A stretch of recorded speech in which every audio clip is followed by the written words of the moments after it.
light of that, we decided to make the focus of Carol's last show the State of the Springs, sort of our version of the State of the Union.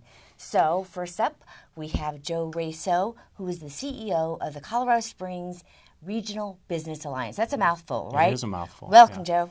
Thank you. Thanks for having me. We're so happy to have you here.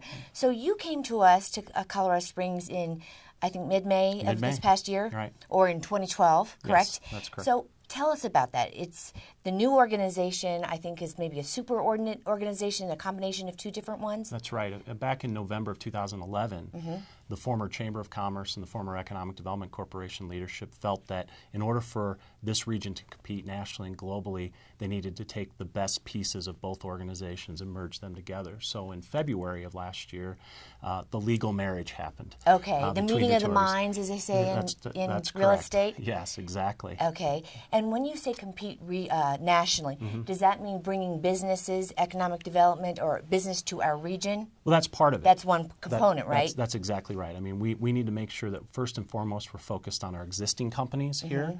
There are more than 18,000 businesses here in this region. That's correct. I didn't know that. You know, I spent 18 years in New York City, and so I didn't know we had that many. There are a few more there. Yeah, there are just a few more. But I didn't know we had that many here. That's correct. Okay. And of those businesses, about 1,000 are engaged in what is known in the industry as interstate commerce or basic sector economic development. As opposed to intrastate. That's correct. Yes. Very good. Very good. Who do you think you're talking to? So they're seeing most of their revenue is because they're selling products and services nationally and globally. Okay. And if it weren't for those entities bringing money into the economy, we would just be exchanging the same dollar back and forth until one of us decided they wanted to purchase something by eBay, and then that money goes out. Goes out, right. And if it's just interstate, right. intrastate, right. We're not making money.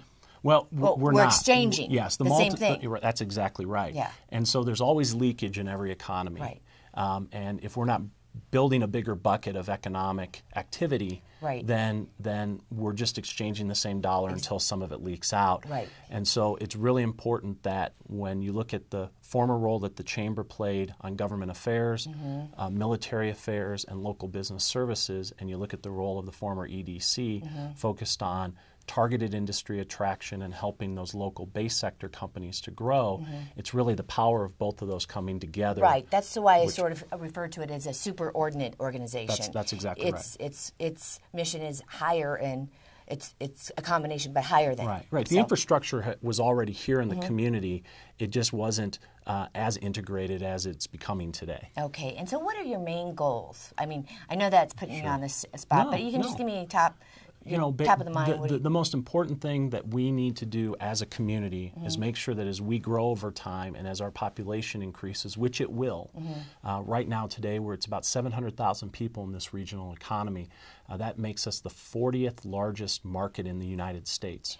Really? Because that's correct. When you say region, how are you defining it? Pikes Peak region or El Paso County and Teller County? If you take that broader area, there's probably no exact defined geographic, but most people here would say El Paso, Teller, and what they might define as a broader Pikes Peak region. Okay, wow, I didn't realize. Yeah, not quite up to Denver. That's another metropolitan region. Right, okay. Right. I had no idea we were 40th because we're bigger than I thought. Okay, exactly. We're not as puny of a town as I've always thought. No. Okay. And I mean, there's definitely a small town feel to the community because of the connectedness of a lot of folks. Yes. And that's actually, I think, thing. a very good asset for the market today and going forward. But as our population grows, if we don't see the economic growth of our market exceeding the population growth, that means per capita there will be less dollars per person. We don't want that. So we want to see what we describe as economic growth rate exceeding population growth rate within our marketplace. Okay, I think that you summed that up perfectly. That's you've said it all. Joe Raso, thank you so much. Thanks. You did a great job recapping what we want, what we have, and what's ahead for us. Great. Well, thank you for having me. My pleasure.